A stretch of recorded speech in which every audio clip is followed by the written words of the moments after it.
Shabbat Shalom. Welcome back to classroom. We only have classroom one time this month, today, so I'm really glad that you came. Next week we will not be here. The church is being used for a memorial service. We pray for the deceased. It's a long-standing member of this church. We pray for their family that's been left behind. People are coming in from all over the place. This person was a member, apparently, of their community for 65 years. All right. So we want to remember these people, brothers and sisters in the faith. All right. When there's a loss, somebody gets lost. That way, we pray for the family. Praise gathering this week will be on September 20th. All right, everybody, September 20. Invite your friends, invite your neighbors. All right, we love to have them. So it's only these 2 Saturdays that we have meetings here at Hilda. Let's jump into our study. It is entitled Illicit Mixtures. Illicit Mixtures. I want to be upfront. Much of the study that I'm bringing up today, we're just reading straight from Deuteronomy 22. And a lot of the points that I'm bringing up, I'm sharing a lot of notes from Tom Bradford in Torah class. All right, I really appreciate the way that he teaches. He covers a lot of ground. But today I've kind of Cole's note the whole thing for you guys, because this is over 2 hours of Tom's notes, and we're going to try and cover that today. Illicit mixtures, and we're reading from Deuteronomy chapter 22, and we'll just do the first 12 verses right now. You are not to watch your brother's ox or sheep straying, and behave as if you hadn't seen it. You must bring them back to your brother. If your brother is not close by, or you don't know who the owner is, you are to bring it home to your house, and it will remain with you until your brother asks for it. Then you are to give it back to him. You are to do the same with his donkey, his coat, or anything else of your brother's that he loses.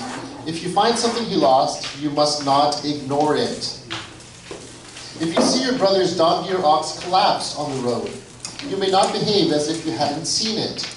You must help him get them up on their feet again. Before we continue reading, I just want to contextualize again.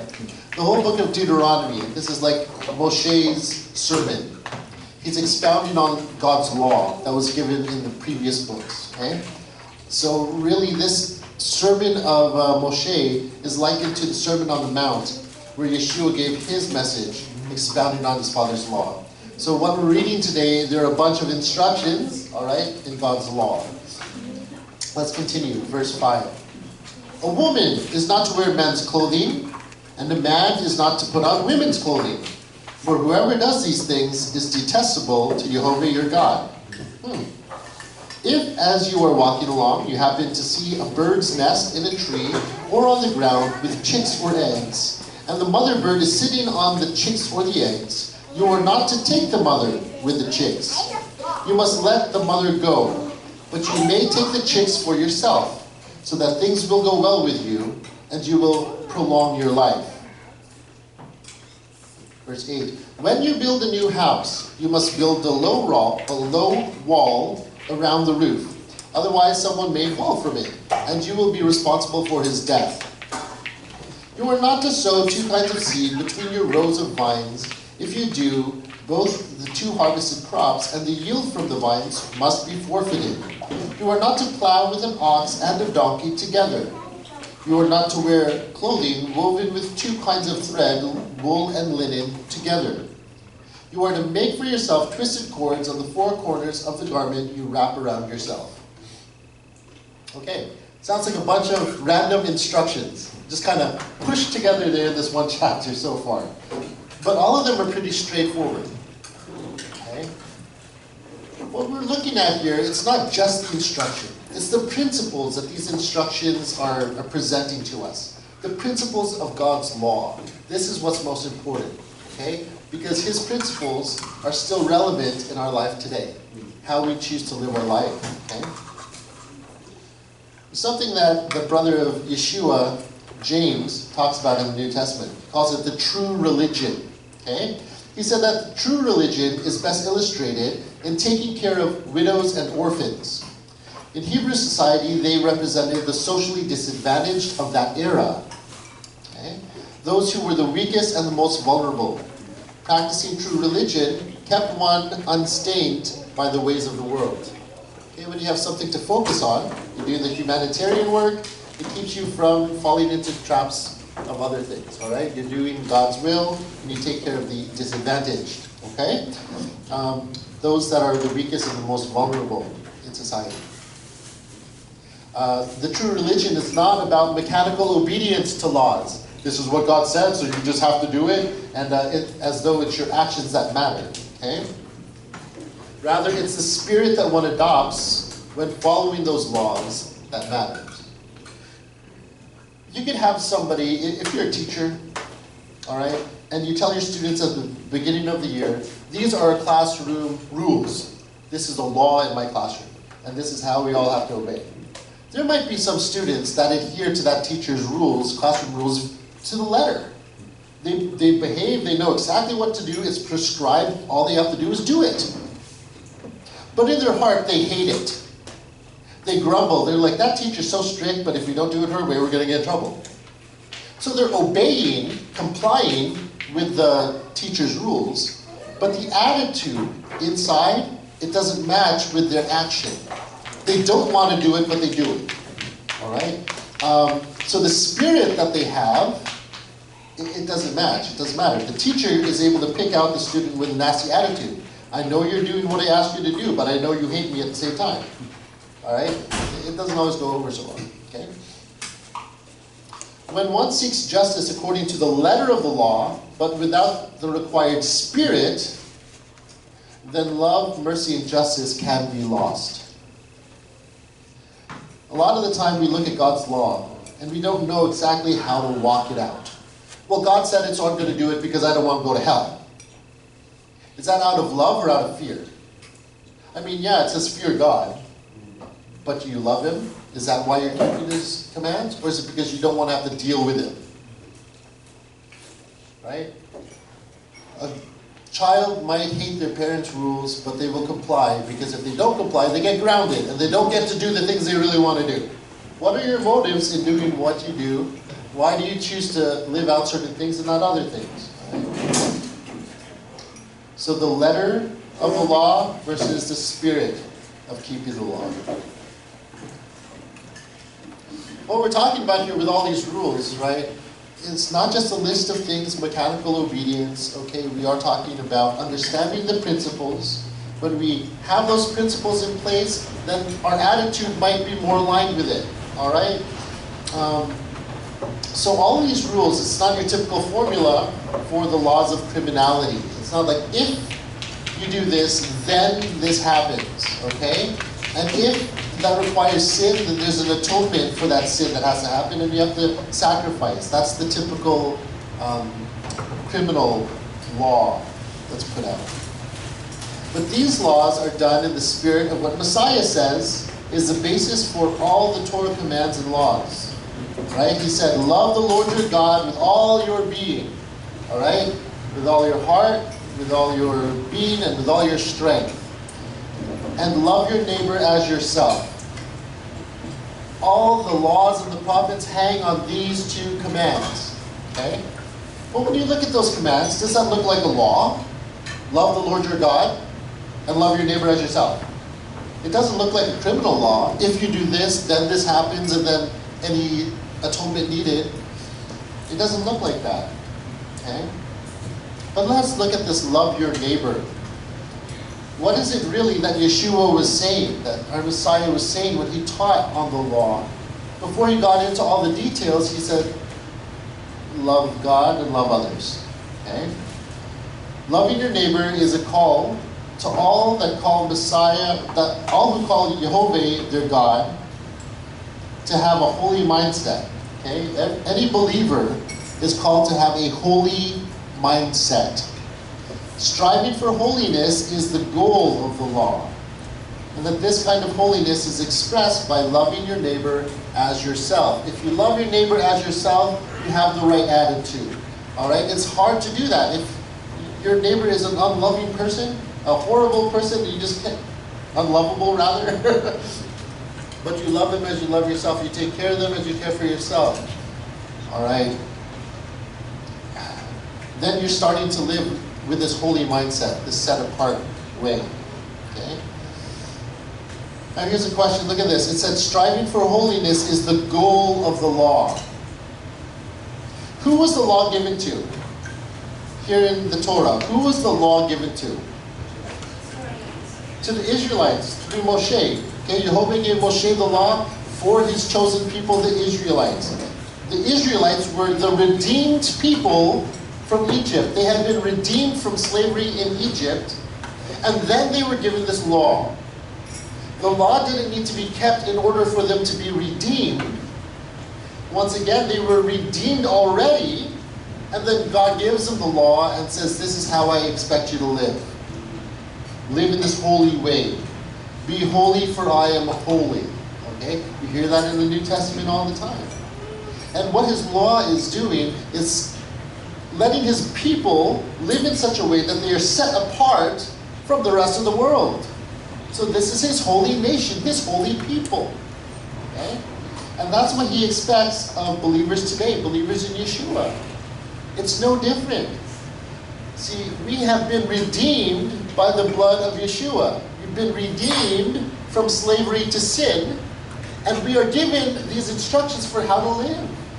The principles that are here, there's the same principles we need to be living our life by today. Okay? Now, you might say, well, there's no ox that my neighbor has. How am I going to keep that law? Remember, it's not the mechanical letter of the law. It's the spirit of the law that we're looking at. Let's say if your friend loses their phone and you're traveling Europe and your friend loses their phone with all their pictures on it. Oh no. What kind of neighbor would you be if you don't even lift a finger to try and help look for that phone? It's a petty thing, but phones are valuable to people these days. Their whole life is there. All right? That would be a similar thing. Some people, they do business, they work on their phone. Okay? All their emails, all their financial details, it's all there. Everything you can do, it's all there on your smartphone.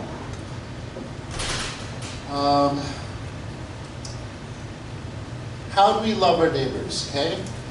The example that's given here in the Torah was that if you stumble across a lost ox or sheep, okay? If it's your brother's ox or sheep, you're supposed to take it in, bring it into your home. Now, into their home, the way that their homes were built up, there would be a centered court where they kept, or a pen for all their animals. So it was in their space. They literally brought it in. The reason why it would be shielded, surrounded by the house, and the pen or the animals would be brought to the center of the house, is because these were valuable. This is how they made their living. This is where they got their food from, their milk, whatever it was. Okay? These animals would be the ones that helped plow the field. All right? They helped do the work. They provided clothing, the sheep. Right? So these were very important to the Israelites. It wasn't a pet dog or a cat. Not that a pet dog or cat isn't part of the family, but what these domestic animals were at the time, it was for their life. Okay? And not just for their own life, for the life of their neighbors as well. They help support each other. So it would be in their best interest for a kinsman or a brother to help watch out for each other's stuff. Let's say it's not an animal.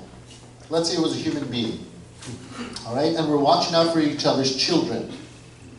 Now here in this community, oh, how blessed I am to know you, my brothers and sisters, have helped my family by keeping an eye out for all of our children. There was one time that one of our sons strayed from the church building. It was after we had praise gathering, everyone had potluck, and all the cousins were playing together. I'm not blaming anybody, don't want to stir up any bad feelings here. All right? But one of my sons was hanging out with all the cousins, and then I noticed the cousins starting to leave and go home with their parents, and I said, "Where is Tavi? Where's Tavi?" And we looked everywhere. He used to hide in cupboards. So we looked in the church first. We went through every room, calling out his name. Tavi is nonverbal. And even if you call him, he won't always answer. So we had to look with our eyes. And then we left the church and started running around the neighborhood, and I saw everybody pitching in. Everybody's calling out for Tommy, and the whole community of whoever was left behind, we were all looking for him. Tommy is here with us today, thank God. Holy angels protected him, all right, and a couple kind neighbors down the street saw our son, and they brought him home. They brought him to their home to take care of him until the authorities came to pick him up. Wow. They didn't even know who we were, but they saw a lost child. And they took care of that child and waited until they could hand them over to the proper authorities. All right? Similarly, that's what it would be like if you saw your brother's ox or sheep, something valuable to your brother or sister, that you would take care of it for them until you could place that valuable animal back into their hands. Can I share something? Yes. I remember when Brad saw a lost dog. He took the dog in. I said, what are you doing with that dog? It's so dirty.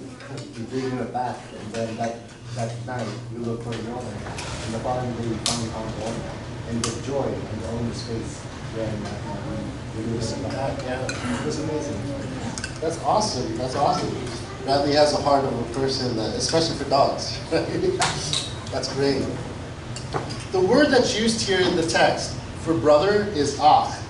Okay? Ach could mean brother, it could be a kinsman, or a fellow Israelite. Okay?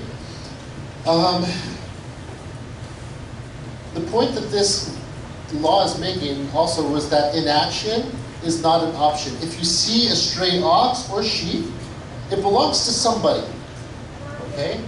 These are domesticated animals. It belongs to somebody, like a dog or a cat. Usually, it has an owner. So you take that animal, you have to act on it. If you don't act on it, you're indifferent towards it, that is not an option. That breaks the law. Okay? So the definition of neighbor, what is it in this context? In this context, well, okay, so in this context, it actually says brother. Okay? But the concept of love your neighbor, it's usually that who is in closest proximity to you. Love your neighbor in the Old Testament would have been more your Israelite brother, right?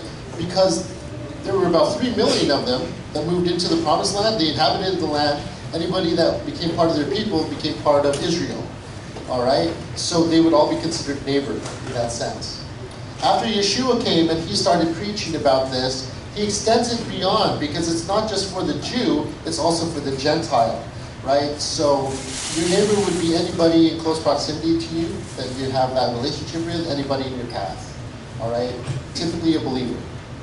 There's a special care that you have for a believing neighbor than an unbelieving neighbor. And we're going to touch on that a little bit later as well. Okay? Did I answer the question? Yeah. Okay. Indifference is the opposite of love your neighbor. Right? That's their problem, let them deal with it. They're stressing out, they're freaking out, they've lost something, you know? Well, other people will help them, I don't care. Right? That's not loving your neighbor. Loving your neighbor is also not having an emotional concern or a warm feeling for them. It's jumping in to actively help your neighbor in his time of need. Remember, love is a verb. It's action. Okay? So to love your neighbor, to love them, it's not just, oh, I care about them, they know that. I can tell my wife I love you, I can say the words, right? But if my actions don't show that I love her, I could probably do a better job at loving her, because my time is so divided sometimes. And if it strips me away from her, she's not experiencing my love, because I'm not tending to her, I'm not actively, living toward her in that way. Okay? Indifference is the opposite of love, loving your neighbor.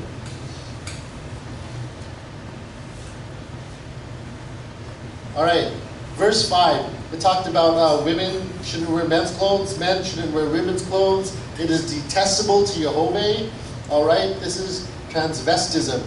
It actually talks about it here in the Bible. It's just that one verse. I tell you, that one verse has caused quite a stir in today's society when they say, oh, do you know that archaic Bible? Do you know what sort of things they say? that men can't wear women's clothes and women can't wear men's clothes, and today we're like, I'll wear whatever I want, right? It's more than clothes. Remember, we're not just looking at the letter of the law, we're looking at the spirit of the law. And we also have to understand the context. Why back then would men wear women's clothes? Why would women choose to wear men's clothes? It's not like today where it's about style, all right? Back then you wore clothes for practical purposes. Warriors wore certain things that they would wrap they'd have these long flowing robes that they'd wrap up and put over their shoulders for different situations. Because they're warriors, the men wore certain types of garments. Women wore other types of garments just because of their bodily functions and whatever else, you know? But the word that used here, it's not just in verse 5, the words literally mean things pertaining to a man or a woman. It's not only clothing, okay? It refers to things like weapons, jewelry, hairstyles, and garments, all right? So going out of your way to look like the opposite gender, what would cause a person to do this? I'm not talking about gender dysphoria today. That's not that would be the issue today, okay? Back then, it wasn't about that at all, really. I mean, in some cases, well, why would anybody put on a costume? To pretend to be somebody else, right? Essentially, that's what they were doing here. They would dress as the opposite gender in order to deceive, okay? Maybe to hide, different reasons.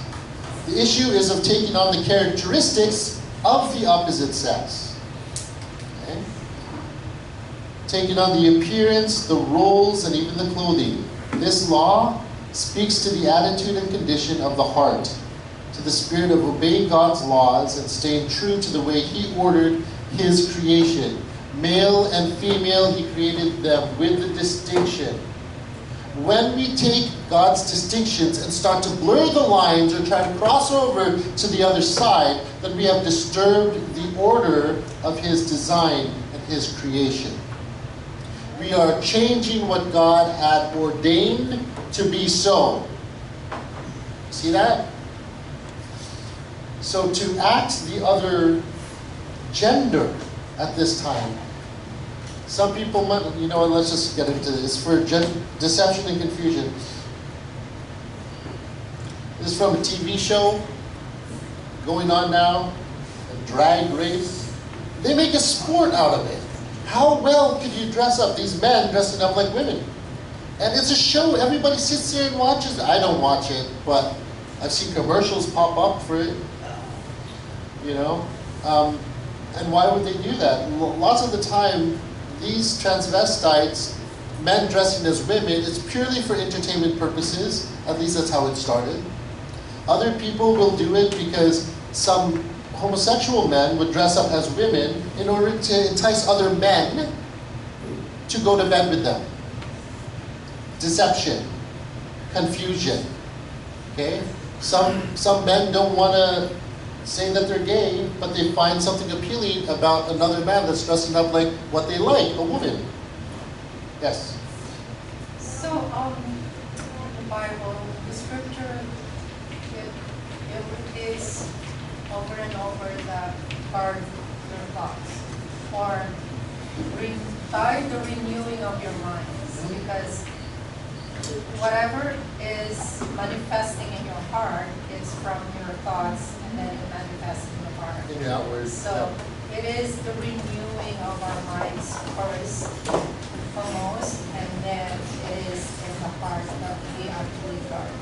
It's interesting you bring that up because in the Hebrew mindset, the heart and the mind are but one. Correct. One and the same. So whatever's in the heart or the mind, you end up living that out. Renew your From the mind. abundance of the heart, the mouth speaks. Whatever is in your thought or your mind, it is revealed.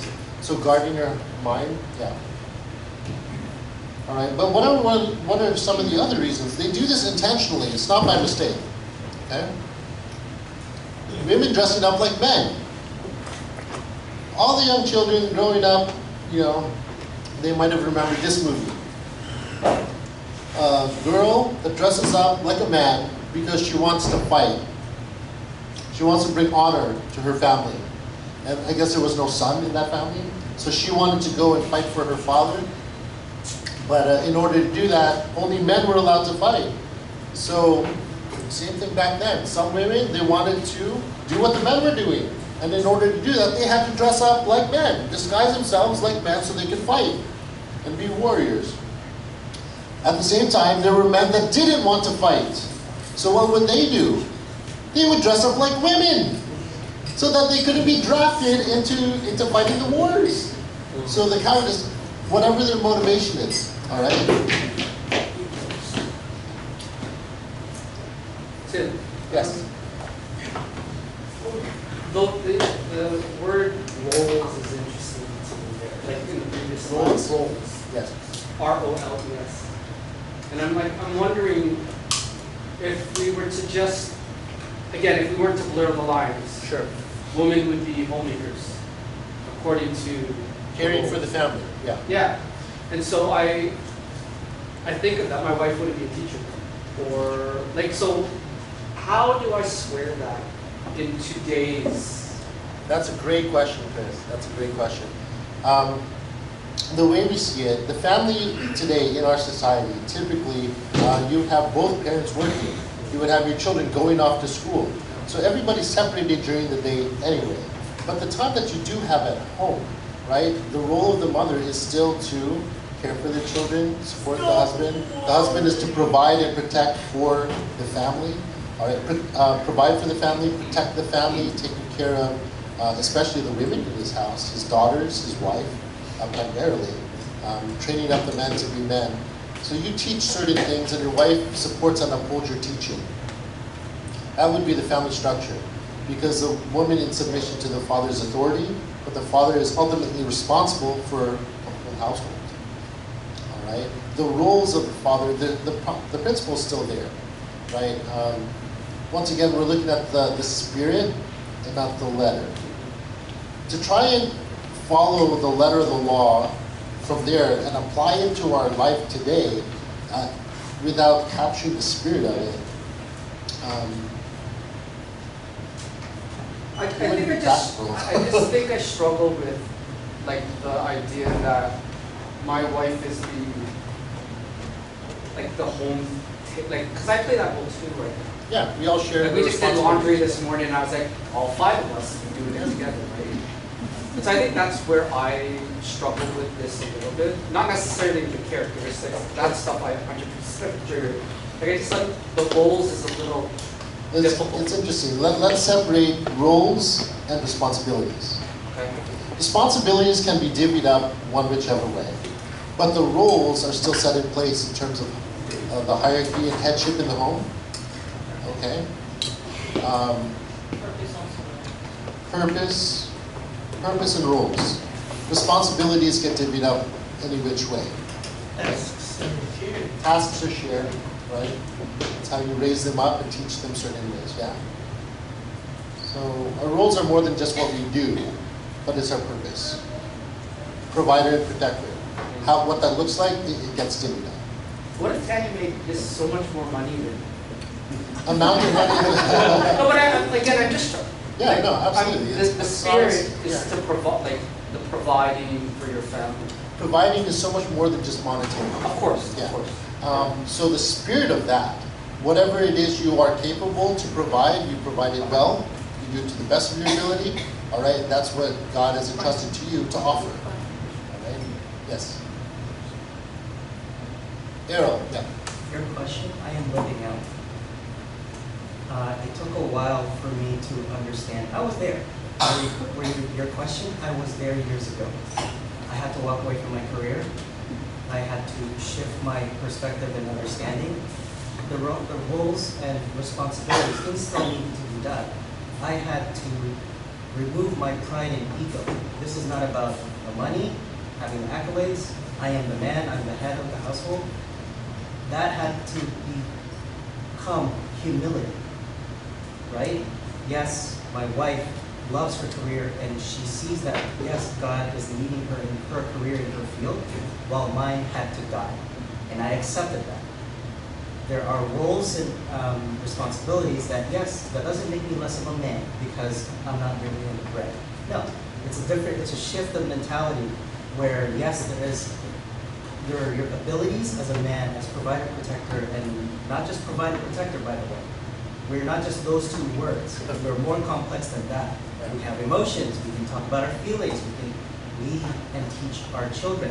I don't have a son, but some upbringing that I've gotten from my parents and from what I've learned in my community, I am slowly sharing with my daughters, one who is not biologically mine and one who is. So there is a paradigm shift, okay, as a man. And I actually had to put myself as homemaker title when I was getting my passport. I was like, wow, that's a cool title. Because it's a different shift. It's a different shift of mentality. The times are different, yes, but I'm still a man. I'm still head of household. What that looks like now versus back then in biblical times is completely different. If there was a fight to happen, if there's a war to happen, I would step in. Yep. If I needed to step back, it's a different story. So there is a shift that requires, and it's humility, okay? I would say it's humility, it's a shift of mindset, it's a shift of living out that man, male role as father, husband, and even son if your parents are still alive, as an adult man. So it doesn't make you less or more, it's just, it's different. And of course, this is different per families. I don't want to take that. Thanks. Thanks, Al. Let us also not forget that there is a time and a place for everything under the sun, according to Ecclesiastes. Times change, job opportunities, economic conditions, everything is in a flux. So that we may find ourselves in this box now. It doesn't mean that you're restricted to that. It may change, and you could reverse roles, or reverse responsibilities. And I think this is the beauty of sticking with principles rather than The spirit of it. and the spirit of it. I think that's the underlying point of it. Yes. I just wanted to speak to that, the spirit of it. Tim and I always, Tim and I go back and forth because I was the one who liked to work, and Tim, naturally was more of a homemade domestic type of male, which we were perfectly fine with. But to align with God's order in terms of the spirit of what it looks like, Tim would always say the mother sets the tone in the home. How does the mother set the tone in the home? By following the lead of the husband. Whether he's home or not, whether she's out and working or not, the father is the head. He's supposed to represent Father God. He makes the calls, he makes the final decision, he sets the standard. The wife, the mother, is like Yeshua carrying it out, making sure all the beautiful details. One of the greatest things I learned from my mother-in-law, my mother, was beauty and order. And this is something I heard from a conversation with my sister, Tanya, that there are just some things, as much as we want to execute them as females, and we know how to, we can lead it out. You defer to your husband, because he's the one that makes the last call. What if your husband is shit? No, like I'm not trying to be. I'm just trying to understand, like. And you're like, think of a husband. You've heard that thing of the wife is the neck and the husband's the head and the next one's the head. But see, I think that's such a twisted way of seeing it. It's more of like the strength of a boat and a sail carries passengers. And it's the gentle push of the wind that carries the sailboat where it needs to go. But it's the turning of the guidance of God that decides where that boat's going to go. So that's the important thing, I think. The spirit of what we're talking about is the husband is the strength, you're the boat. You keep them safe. You make sure that they get to the destination. You stay intact. But the wife, although we unfortunately tend to we fall into the curse of you're going to desire after your husband, which means you want to take his power, you want to control him, you want to dictate how he's supposed to lead. That curses us and makes us Because of the attitude. exactly and judgmental, prideful, telling him how he's supposed to lead. So what if the husband's just not whatever, and you can't follow a guy like that? Regardless of what his shortcomings are, God's order is still his order. And the wife is still to respect her husband, even if he's somebody that you can't respect. In obedience to God's law, it doesn't mean you have to agree with everything he says and comply with everything and he does whatever, but you can still honor, a wife can still honor her husband by respecting him. In loving him that way and showing him that honor, she could win her husband to the Lord. That's also written in the Bible as well. There's also the extreme where the husband may say, well, that's tough, I don't do those things, that's yours. And he'll never do it, never touch it. You know, I don't sweep, that's yours. I don't do laundry, that's yours. Guys don't do that. And that's a bad spirit. Sure. Because there's nothing shared and nothing. In marriage, it says submit to one another. So the attitude of humility, like we were saying, must be present for the relationship to work in God's ideal. Okay? Now, this is, of course, these are laws that are given to believers, that are God's people. For us to try and take God's laws and apply them to people in the world, atheists, people that don't believe or have no principles to live by, we can't expect them to live that way. But if we call ourselves believers, we can come into agreement with, we're choosing to obey God's law by the Spirit of His law. And that's what we do in our home, yes. So this is more of a tangible example, but like, so I coach volleyball, right? I coach with my dad and my brother. I'm an assistant coach, my dad's a coach. A lot of times, because we have different experiences, my dad didn't play, and I played volleyball. I often have a different perspective of what from what my dad says. So if my dad says something, and I don't necessarily agree with it, I'll be sure to talk it out with him. Hey, maybe we should do this, maybe.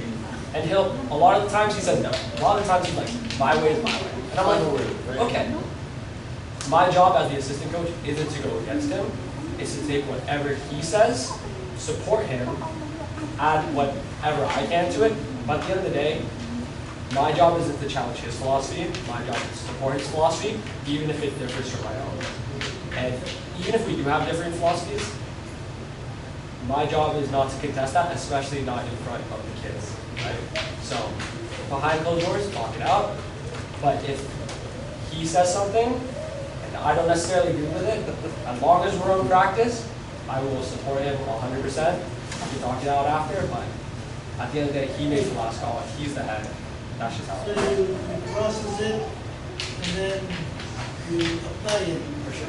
Yeah. There's a necessary hierarchy. If there's no hierarchy, if I'm challenging, then the kids aren't going to listen to anyone. Stop it. All right? Yes, one last one. Yeah, just as you just mentioned that we can't apply it towards others who are not believers, right? Or who don't understand, or who don't want to understand how we live, right? It also goes the same way to not let the world affect how we are, because we've been brought up with a lot of status quo traditions and this and that, like happy wife, happy home or something. Those slogans and saying, those are things that we have to be very careful of, because that shifts our mentality. And that's like I'm not saying that, since that the great understanding that head and heart are one, and either or affect each other, we have to be very careful of what affects that from the outside. That So affects. to not conform to the ways of the world, be renewed by the be transformed by the renewing of your mind. All right, and that's just it. All right, and we have God's law to meditate on. We have God's law to refer to. By understanding this law, appreciating the spirit of that law, drawing out those principles and applying those principles to the way we live our life in our homes, if we walk in obedience that way, things will go well with you. That's it. I mean, like, if you need any reason or motivator to start walking in God's ways, things will go well with you. That's it. Doesn't mean bad things won't happen, but when they do, guess what? Things will go well with you. All right? Thank you, everybody. You see how I told you one verse in the Bible could lead to all this. All right? There's so much more we could draw out of this study, okay? Verse 6 talks about humanitarianism that's extended to all God's creatures, okay? We already read about the domestic animals, the ox or the donkey, all right? But here it's talking about birds. If you see the bird, leave the mother and you can take the eggs, you can take the chicks, but leave the mother. Why? There's a respect. The mother can produce more, okay? And things go well with you if you honor that, leaving the mother, and life can perpetuate some more, okay? The true religion that's demonstrated in caring for the most vulnerable and least vulnerable, this same principle applies to humans and animals as well, okay? If you see, oh yeah, like you see a little baby bird, we have those in our neighborhood where you see a nest up in the tree and it's really windy and then you see the nest fall. Man, it's so sad. My kids saw a baby bird hatch out of one of those shells and just laying there on our driveway one day. And I remember the care and concern that I saw my kids have over this little tiny birds, like little tiny, just cracked out of the egg. And we kept coming back to it. The poor thing was dead on the ground. We couldn't take care of it. But the care and concern that I saw my children have over one of God's creatures, because it was so small, so tiny, so helpless, all right? I knew that in their heart, they had that starting to grow in them, a care and concern for God's creatures, okay? There's something in this verse that shows a reverence to the parent-child relationship. The parent-child relationship doesn't end with humans alone, okay? Even in Deuteronomy 14:2, it says, a kid or a baby goat is not to be boiled in its mother's milk, okay? There's links between the mother bird and her chicks, and links between humans and our children, and it's spoken of repeatedly throughout the Torah, okay?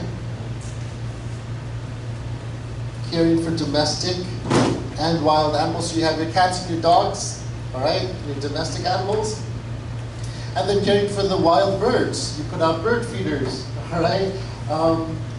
You treat the raccoons humanely, okay? It's hard, yeah. You want to get rid of pests sometimes because they're getting into your space, but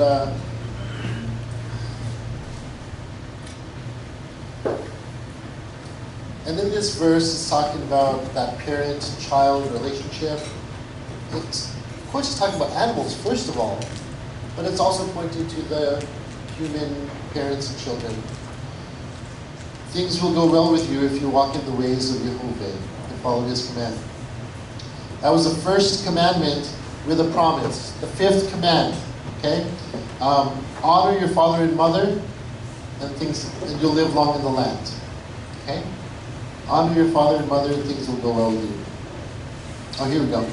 Exodus 20:12. Honor your father and mother so that you may live long in the land which Jehovah your God is giving you. Deuteronomy 22:7. You must let the mother go, but you may take the chicks for yourself, so that things will go well with you and you will prolong your life. You know that phrase in pop culture, and paired with this hand gesture, live long and prosper? Live long and prosper? You know that hand symbol? You know, where is that? Spock? Yep. Yeah, and Star Trek. Not Star Wars. Star Trek, okay? He goes live long and prosper. It's interesting that this is a similar hand gesture that the priests would use when they put their hands out over the congregation and speak the Aaronic blessing over them, all right? They would put their hands like that. And the Aaronic blessing is reminding them to walk in the ways of Jehovah. Live long and prosper. How do you have long life? How do you live long and prosper? Walking in obedience to our Father's commands. Children, obey your parents. You'll live long in the land. You follow His commands when you take care of the vulnerable. Things will go well with you. You prolong your life. If you're doing God's work, you have more purpose here on earth to continue living it out. Okay? By showing proper respect to the value of the parent and their relationship with their offspring, like sparing the life of the mother bird, You will live long and things will go well with you. You will experience God's shalom as a blessing. Okay? Who doesn't want to experience shalom? Like throughout your life. Not only on Shabbat. You say Shabbat shalom, right? No, but God's shalom over your life in every moment, no matter what's going on, I want that. I want to be living that way. And it only happens when I trust God and what He says, and I can walk in His way because I trust Him. Okay? Verse 8 said, when you build a new house, you must build a low wall around the roof. Otherwise, someone may fall from it, and you will be responsible for his death. Interesting that this comes up now. Just yesterday, we had our eaves troughs kind of replaced, right? So we had like multiple men on our roof yesterday walking around. And my kids were looking up. They're like, there's a ladder. There's a man on our roof. What's going on? And they're like, oh, I hope he doesn't fall. Hope he doesn't fall. And then I read this verse, right? When you build a new house, you must build a low wall on the roof. Otherwise, someone may fall from it, and you will be responsible for his death. Now, it's interesting because back then, the houses were typically flat top roofs. And that roof of the house would act like another floor. Sometimes, remember we read about the spies that went to Rahab's house, and she was laying out all the wheat bundles that she had collected, and they're drying out on her roof. That's what they'd use it for. It's like an extra craft room or something, right? Where you would lay out all your crops, or you have extra guests at the house, and they could also sleep up there. You just put out a tent or something on the roof. So you would have this small low wall, so it's pretty much a balcony railing that goes around the edge of a roof of a home so that someone wouldn't accidentally fall off.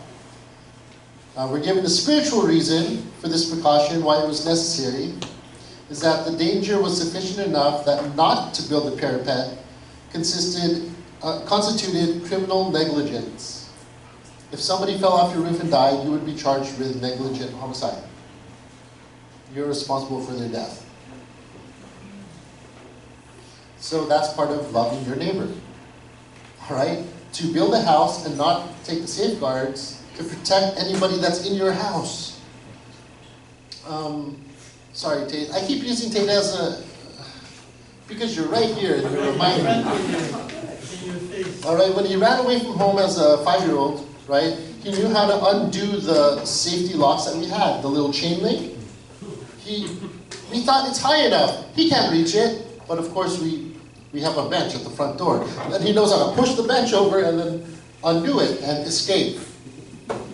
We had, at the time, we had shared the story with our community. They heard what happened to Tate. And one of our brothers, David, he went and got a locksmith friend of his, and he came into our house. He just like invited himself and like, Tim, I'm bringing this guy over. We got to put locks on all your doors. And surely enough, the sliding doors, extra locks. The front door, they changed the front door and put a double-sided key deadbolt. So you can't open the door without a key from the inside. So I just prayed that they wouldn't learn how to use a key to escape. All right? But having those things in your home to help protect the lives of those people in your home, that would be like this parapet. And if you fail to have these safeties for your home, or maybe alarm systems nowadays, preventing people from breaking in, and there's a lot of armed robberies going on and break-ins. Back then, that was it. Safety in the house. Just to make sure that somebody doesn't come to your house and die. Right? I guess the equivalent in Canada now would be putting salt on your driveway or on your front steps in the wintertime. Somebody comes to your house and they slip, they'll sue you because you didn't put salt on your steps. Insurance? All right. Once again, today's study is about illicit mixtures. So that was the introduction to our study. For the next 2 hours, we'll be talking about illicit mixtures. Now, okay, very quickly, let's get through it. So we talked about, in verse 9, it says, a farmer is not to sow 2 kinds of seeds in that area of soil that is located between the rows of grapevines and his vineyard. An ox and a donkey should not be yoked together to pull a plow, And one is not to wear clothing made of two distinct kinds of thread that have been woven together, wool and linen. Okay? So it talks about these illicit mixtures. Two kinds of seeds have to be separated. You'll say, well, isn't that some sort of like a waste of land and space? They have to be separated. There's nothing wrong with putting the seeds together. Like there's no bad, there's actual benefit sometimes in planting things closer together, and they help each other. All right, an ox and a donkey, there's nothing evil or inherently wrong about letting an ox and a donkey plow together on a field. If anything, it helps because both of them, one could carry and one could pull. To yoke them together would not necessarily be a bad thing. I know in the past I've talked about don't let a big ox and a little ox go together, and I've taught that it'll turn the wheel or whatever. But really, these farmers were there. They know how to push their animals in the right direction to plow the field. There is nothing inherently wrong with doing this, but God commands, don't let an ox and a donkey plow the field together, be yoked to plow. What about wearing wool and linen together? Is there something evil that's going to happen because you weave linen and wool together? Even in the tabernacle, we talked that there were some fabrics where the wool and linen were mixed together and used for service in God's temple.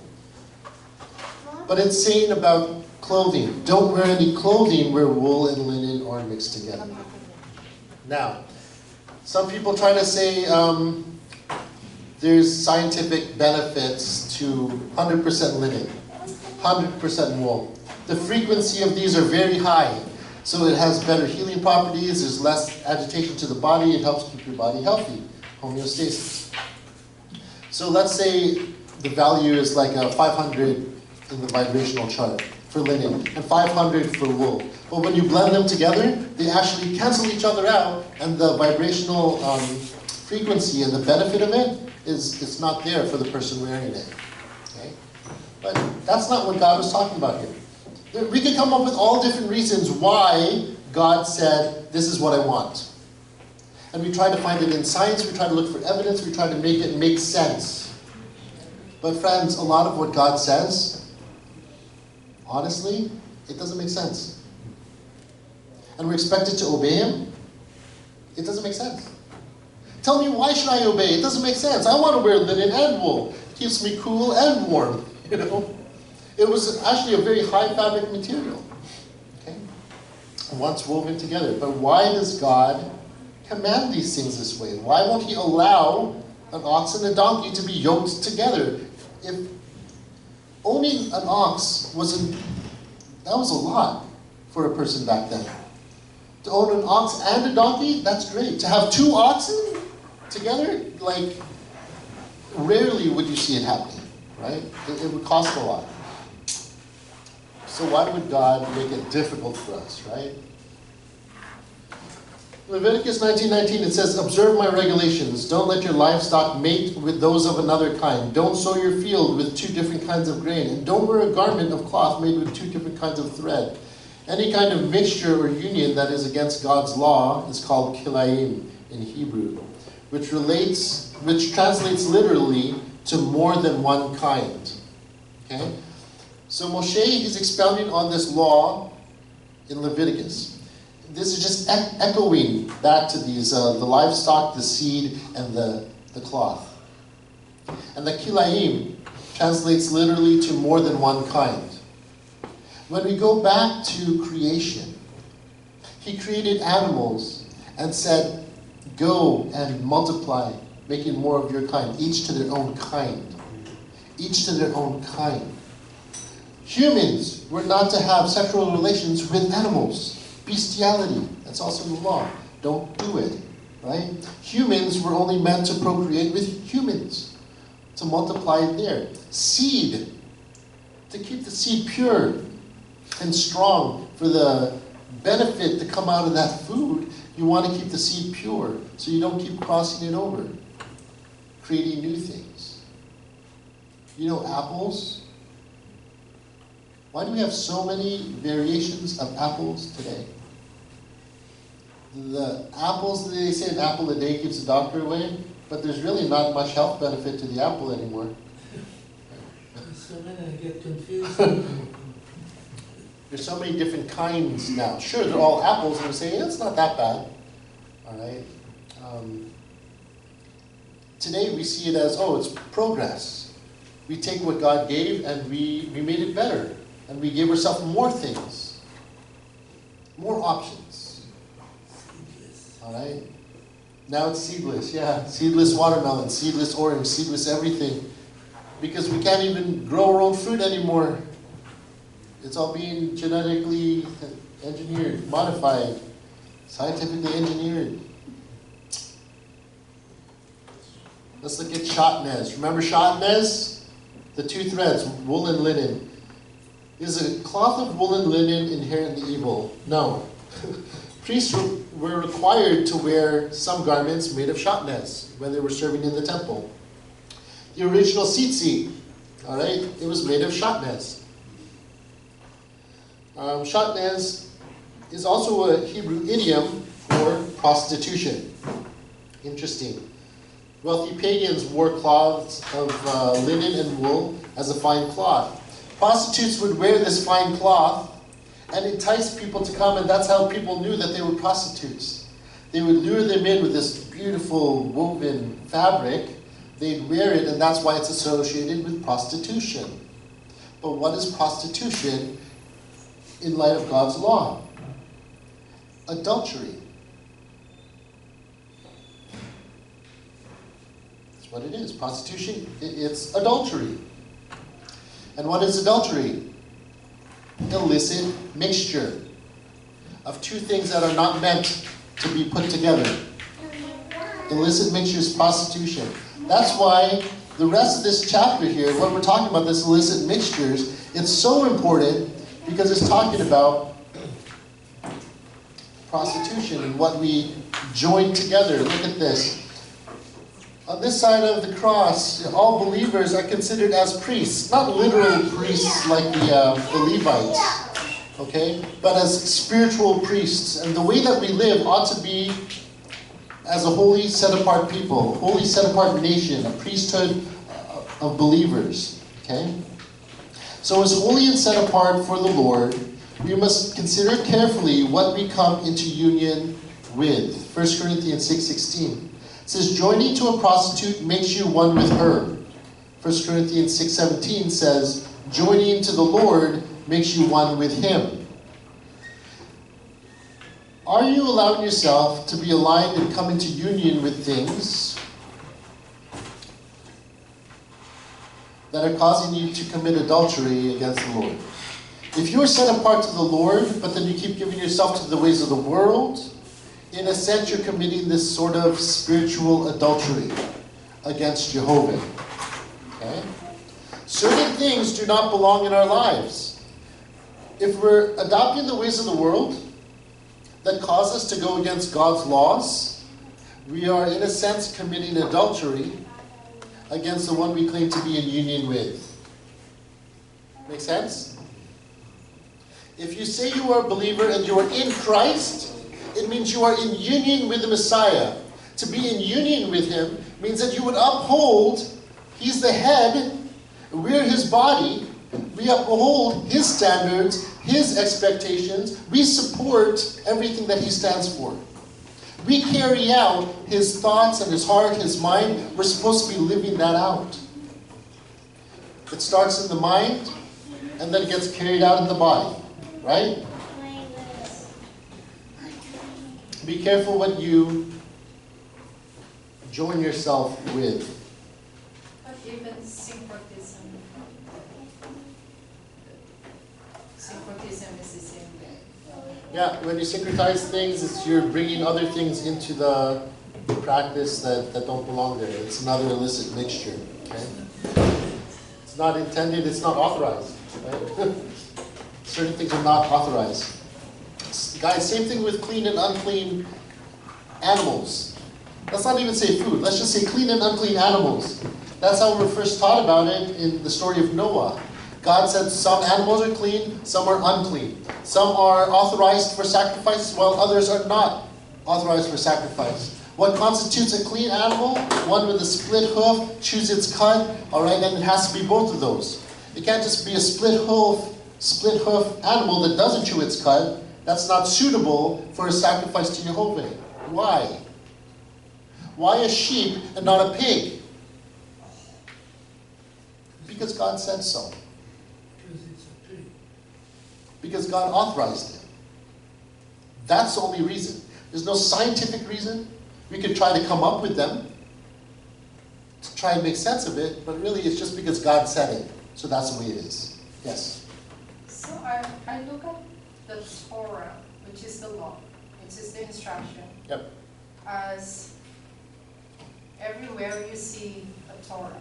In your household, you have your rules, you have your instructions, you have your law, you have your guide.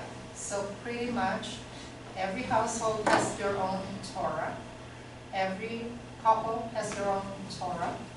And you know, as a husband or a wife, when you're in trouble with your wife, just by the look of your wife, you know, you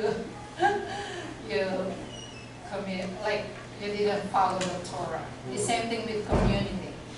When we say Torah, it's like just the instruction of God to the Israelites. Instruction and expectation. And expectations. But literally, we see that household, brothers, siblings, community, nations, we all have that Torah. Just to have a better understanding what is bringing this Torah that we are studying. Thank you for that. Question, guys, everybody. Is it necessary to know why God ordained a law in order to observe his laws?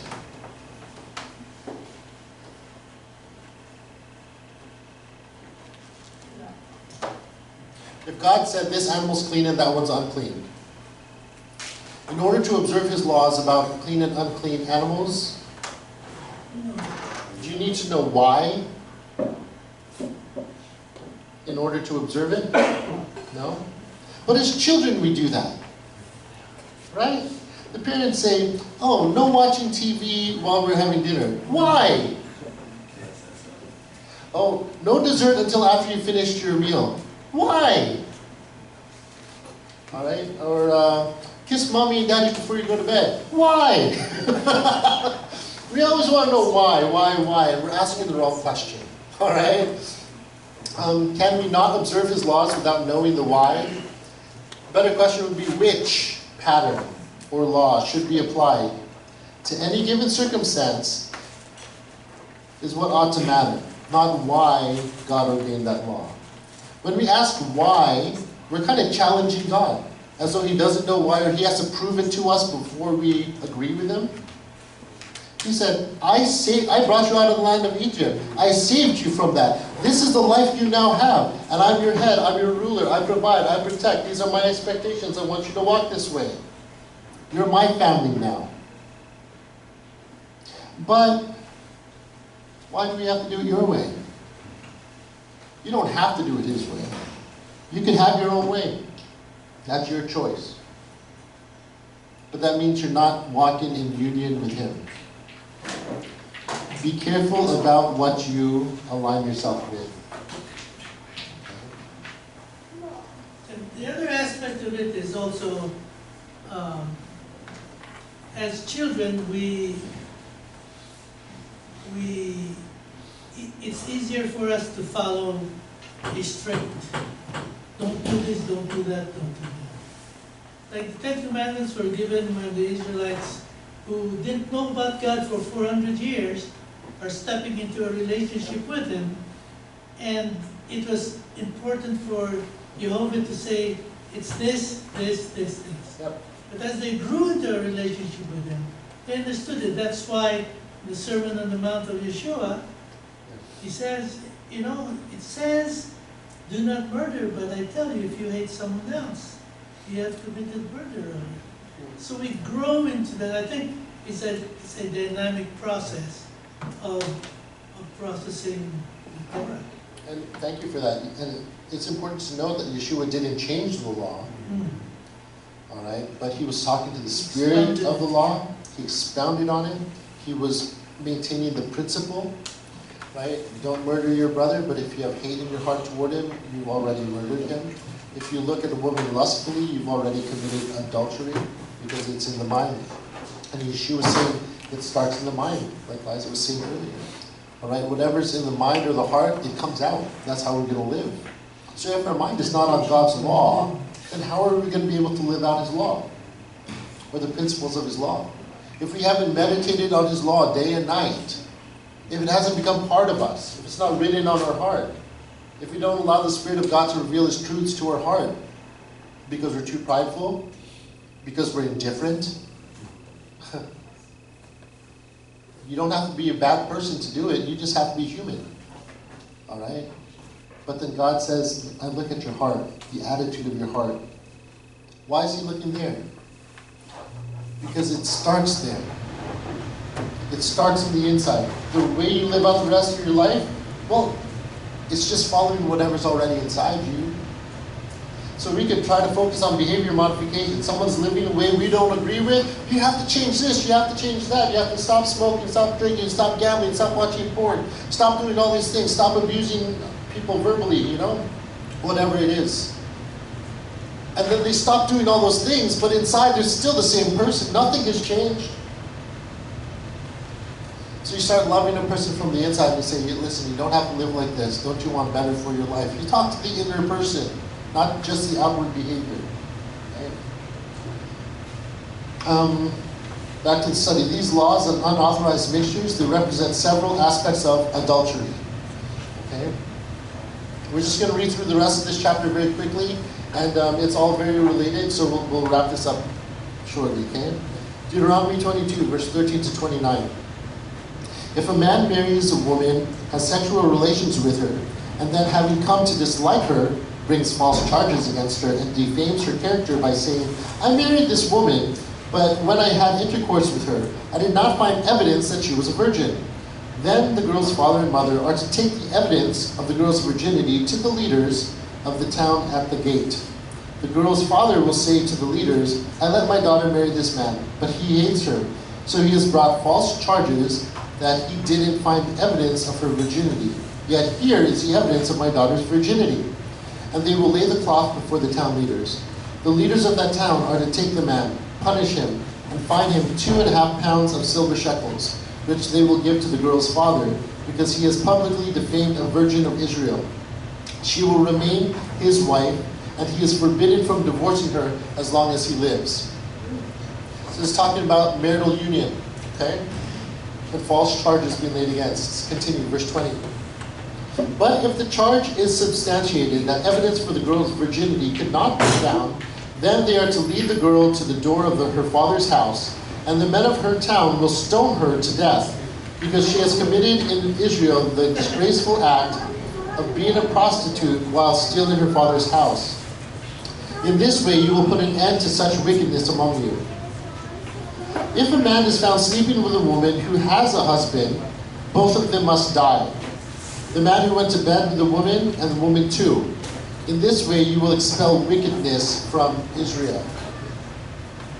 Verse 23.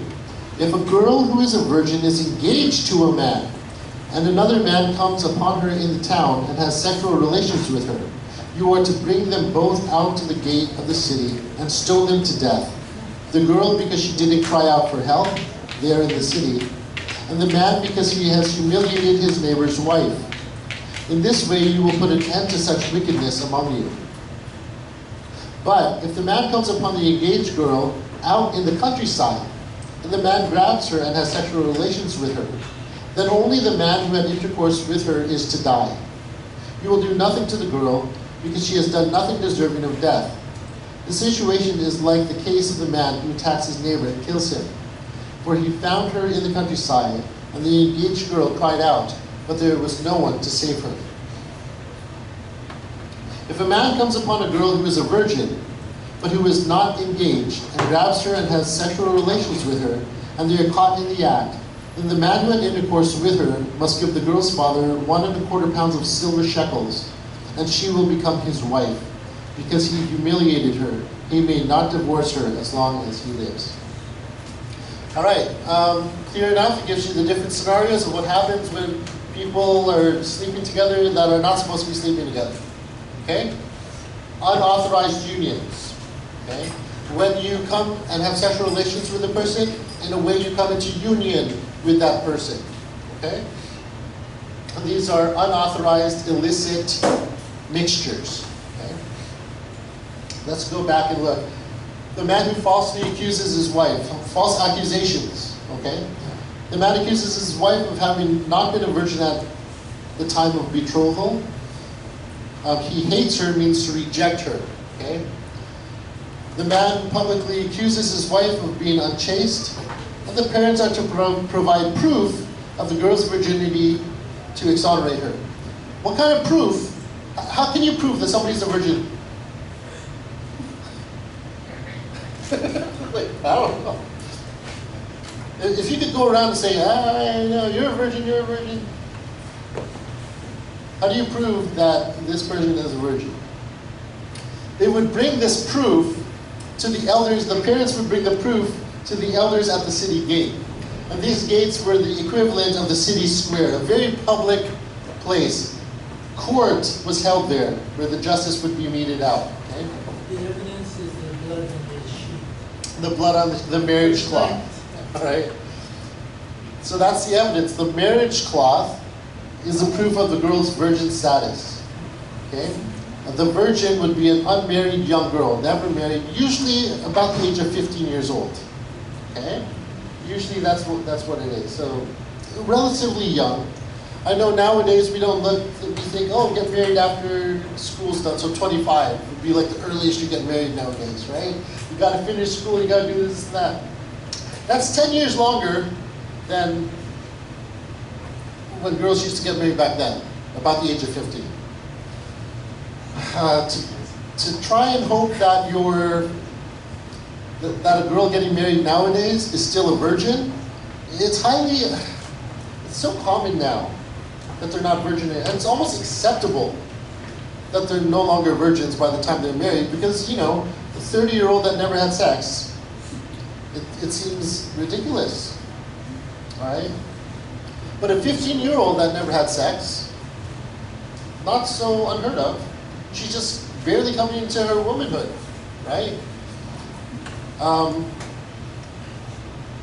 So look at how even our societal normalities, we've normalized these things in our society, and it's doing away with God's order of things as well. I'm not saying, okay, 30-year-old men must marry 15-year-old girls. That's not what I'm saying, okay? But what do we do?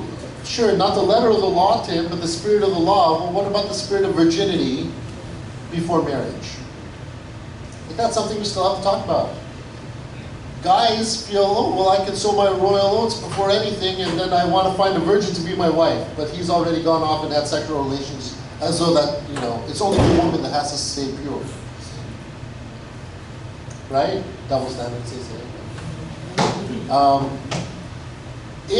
Okay, let me just talk to the young people for a second, okay? If you have already started engaging in any sort of activities with a person of the opposite gender,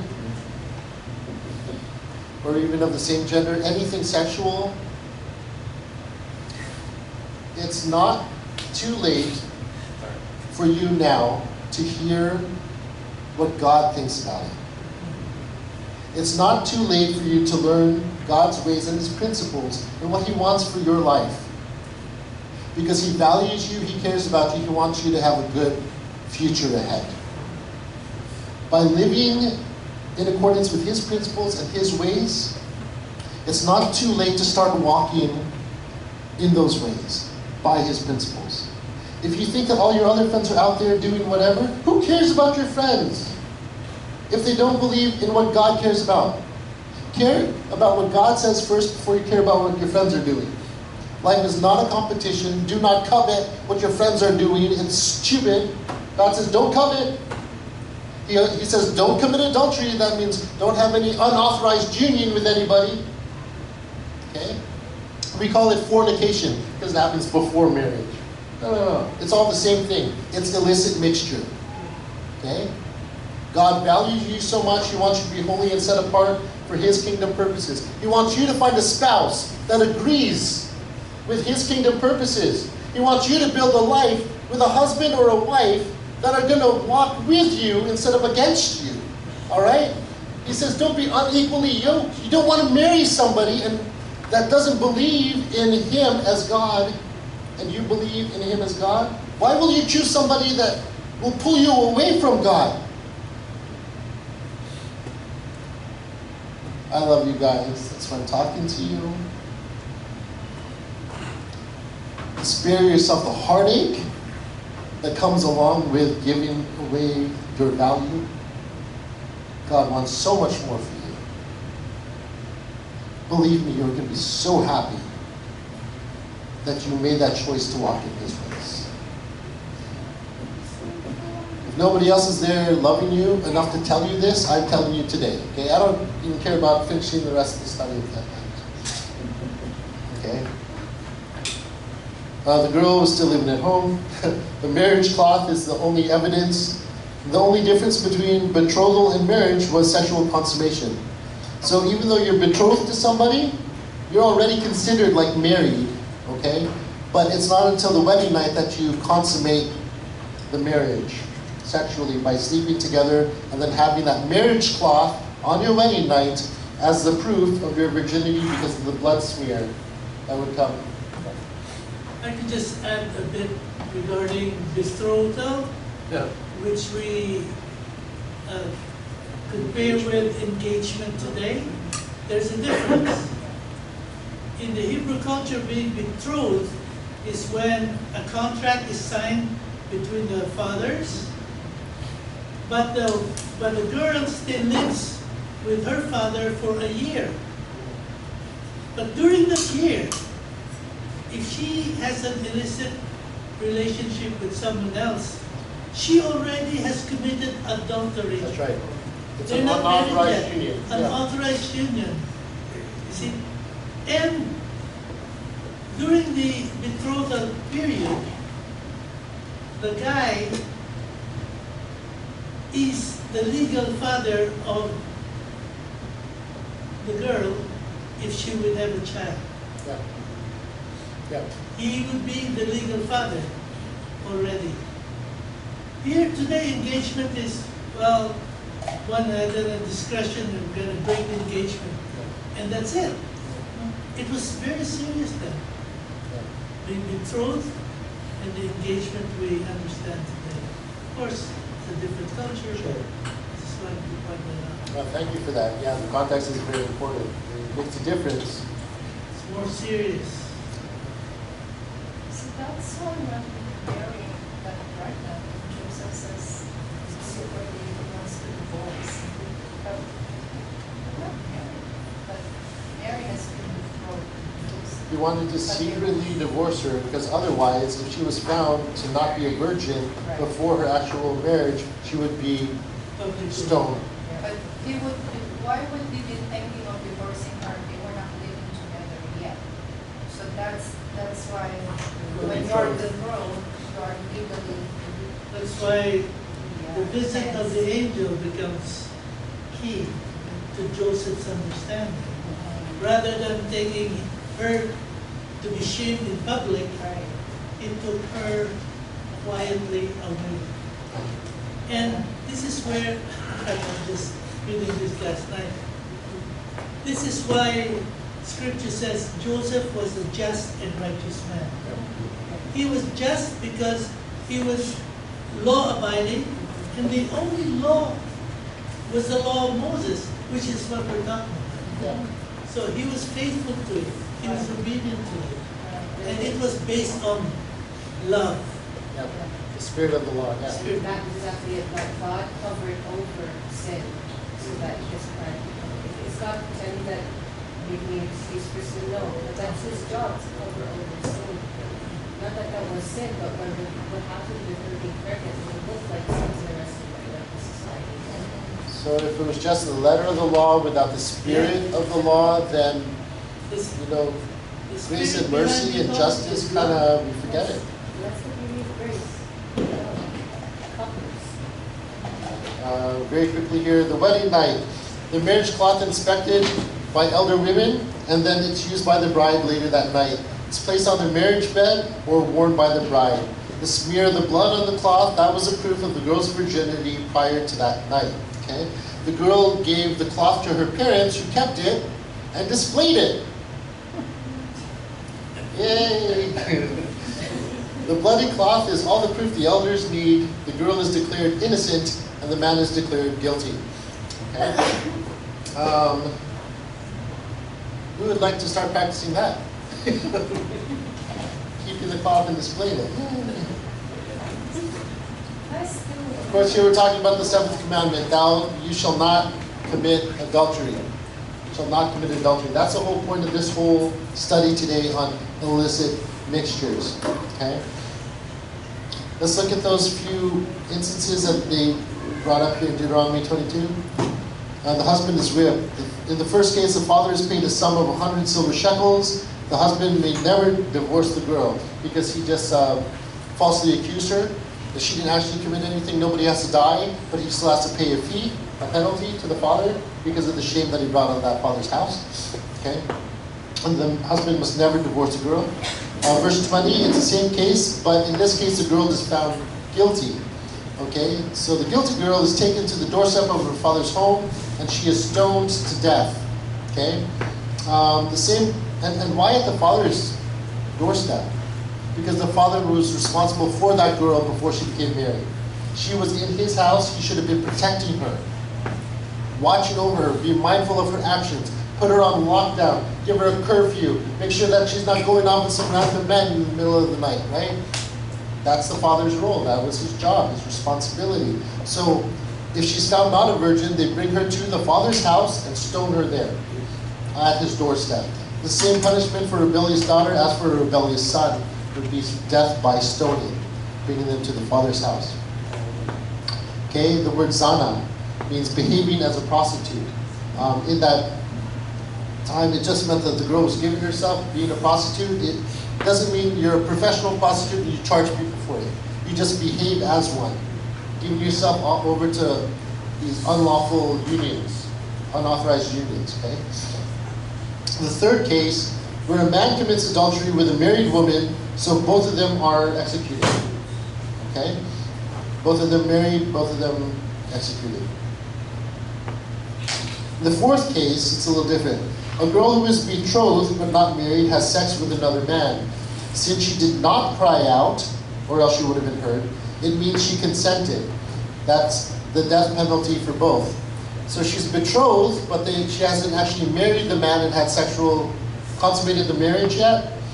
She slept with another man, both of them, death penalty. And they say, what do you mean she didn't cry out? Consider the community there was very open, very communal. A lot of the housing, they'd be very close proximity, not a lot of doors and all the security. It was open. If somebody came and raped her, then she would have cried out. She would have contested, all right? But the fact that nobody heard anything in that small, close proximity through the tin sheet walls and all that stuff means that she consented and they were both put to death. But this is the weird part, right? We read that if it occurred in the countryside, there's nobody to hear it. She could just say later, oh, well, I didn't consent. And everybody would believe her. There's nobody to hear it, but as long as she said, no, I didn't consent, she goes free and the man dies. He's executed. Strange. Can you just, last thing. There are 4 types of execution in the death penalty in a descending order. 1 is stoning, first. 2nd is burning. The 3rd is stoning, burning. The 4th is strangulation. Beheading is the 3rd. Serious. Incredible. Choose your poison. Stoning, burning, beheading, strangulation. The end point is the same. It's still death. All right, the final case that we read about, it's pretty straightforward. Neither man or the woman is betrothed. A couple single people, not promised to be married or anything. If they come in union with each other, the couple must marry. Okay? The bridegroom must pay the bride price of 50 silver shekels. The man may never divorce this girl. See, by God's rules, such a willing union by a man and woman indicates marriage. They chose to do it. They chose to be together. All right? It's pretty much that the girl has decided that she wants to have the authority. The girl wants to have the authority over her transferred from her father to a husband. Okay? So that was an easy out for a girl. All right? She didn't get the mother and father's approval. If she wanted to be with a guy and have a husband, all she had to do was give herself to him. They have their union. Because they sleep together, the law says they must be married. All right? You know, wouldn't that be a thing today? Shotgun marriage? Well, that's what the French do, right? Well, stop and consider. If we had that sort of law today, and we said to our children, listen, you have to marry the first person you sleep with, you better believe they're going to be a lot more careful about the sort of activities they have with their boyfriend or girlfriend. So Naomi is so smart that she orchestrated Ruth and Boaz. Ruth and Boaz. Like, the wisdom of that woman Is it the law? Well, is in the law.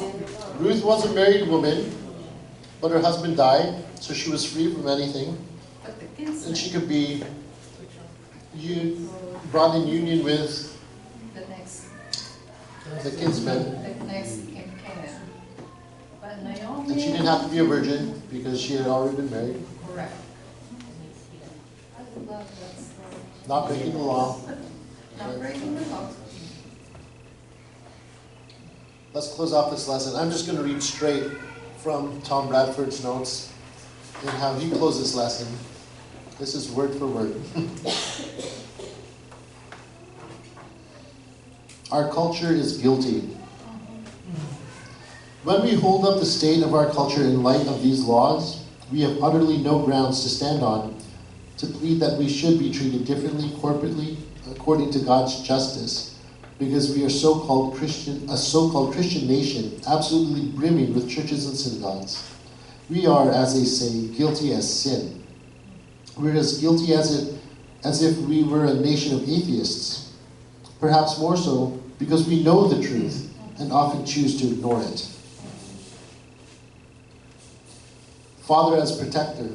A father has a duty to protect women living under his roof.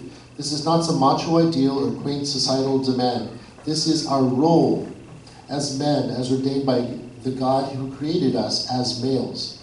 God has put these women under our authority, not as chattel or slaves, but as our responsibility for their welfare. The sexual conduct of our children is not to be left to the school system to teach and dispense their progressive and secular humanist viewpoint.